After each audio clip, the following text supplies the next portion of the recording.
Peraturan Transaksi Gadai Efek atau Repo kini telah memasuki tahap finalisasi. Peraturan ini akan tertuang dalam Global Master Repurchase Agreement.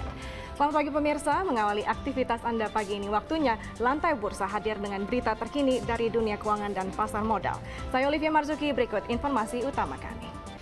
Dan pemirsa, aksi pembelian kembali atau buyback saham marak dilakukan oleh para emiten. Adanya buyback saham diharapkan mampu menahan penurunan harga saham emiten. Kemudian aksi buyback bisa berdampak besar jika dilakukan dalam jumlah signifikan, misalnya 10 hingga 20%. Dengan buyback ini, maka likuiditas saham di pasar akan berkurang sehingga bisa menaikkan harga saham emiten. Berdasarkan data OJK, sejak Agustus 2013 lalu, sudah ada 21 emiten yang mengumumkan buyback saham, namun hingga kini realisasi rencana tersebut masih minim. Belum semua emiten melakukan buyback. Namun demikian, aksi buyback tidak seluruhnya berhasil. Beberapa saham emiten malah kembali jatuh setelah dibeli kembali. Jatuhnya harga saham adalah karena emiten tidak bisa mengatur harga. Pasarlah yang mengatur harga.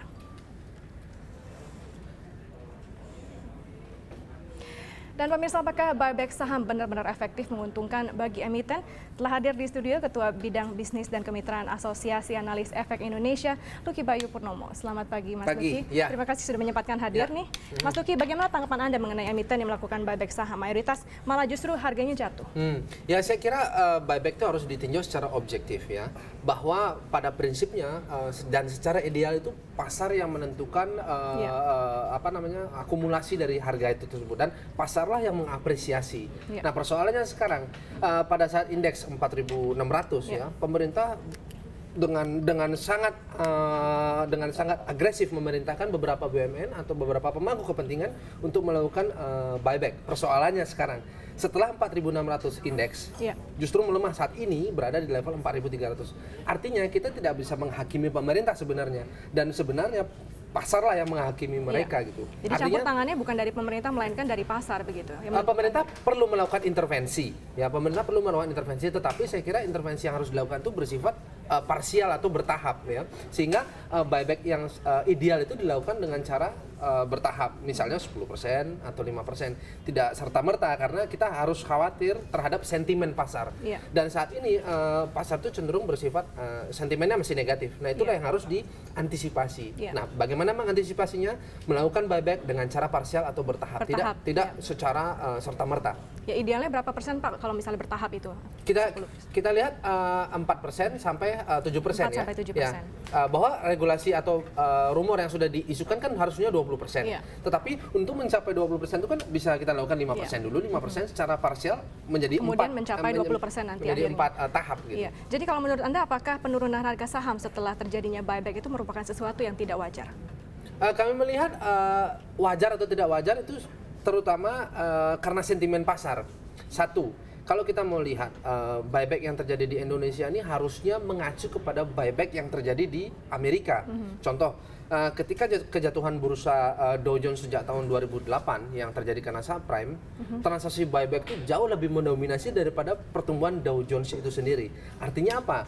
Buyback itu sebenarnya diizinkan dan dibuka pintu selebar-lebarnya bagi para emiten yang ingin melakukan buyback terhadap sahamnya sendiri. Nah, kita bisa mengacu kepada apa yang sudah terjadi di luar sana, karena kita harus sadar bahwa negara kita ini adalah emerging market, namanya negara berkembang, itu harusnya mengacu kepada negara maju. Pada negara maju. Ya, nah, sedangkan indeks negara maju itu adalah salah satu yang menjadi barometer saat ini adalah Dow, Nasdaq, dan S&P 500. S&P, Dow Jones merupakan beberapa indikasi ya Pak ya. Apakah bisa disimpulkan jadi buyback yang sudah terjadi di Indonesia, para emiten yang melakukan buyback kemudian harga sahamnya turun, berarti hal itu merupakan sesuatu yang kurang efektif, strategi yang tidak efektif? Gini, benar atau tidak jawabannya, saya kira itu bukannya tidak benar, tetapi belum tepat. Ya, belum tepat karena masalah momentum waktu.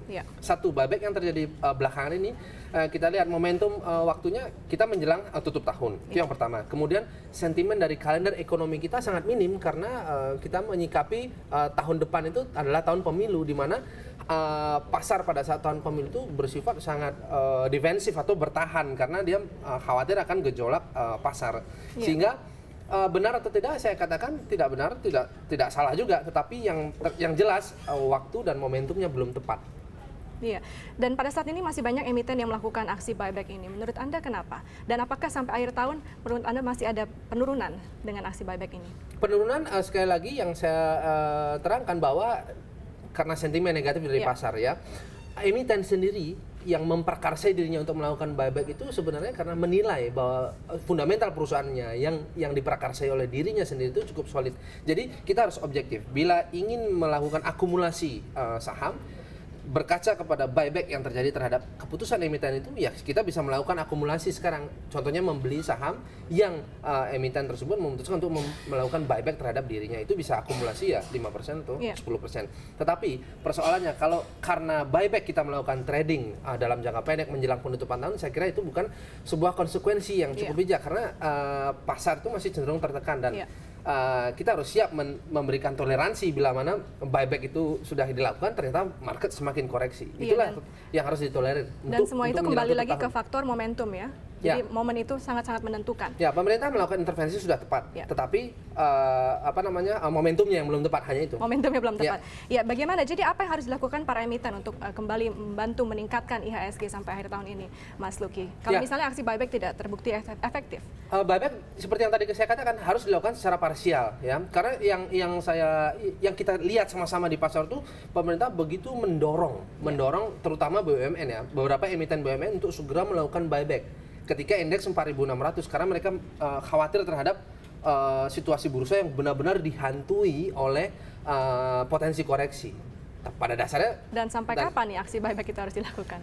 Ya kita lihat pada bulan Januari dan Februari. Februari tahun depan 2014. Tahun depan, ya. Karena kenapa bulan Januari dan Februari ya karena kita lihat setelah bulan Januari dan Februari itu pemilihan umum terjadi dan presiden sudah menyatakan tahun depan adalah tahun pemilu. Sehingga itulah momen buyback cenderung masih layak dilakukan.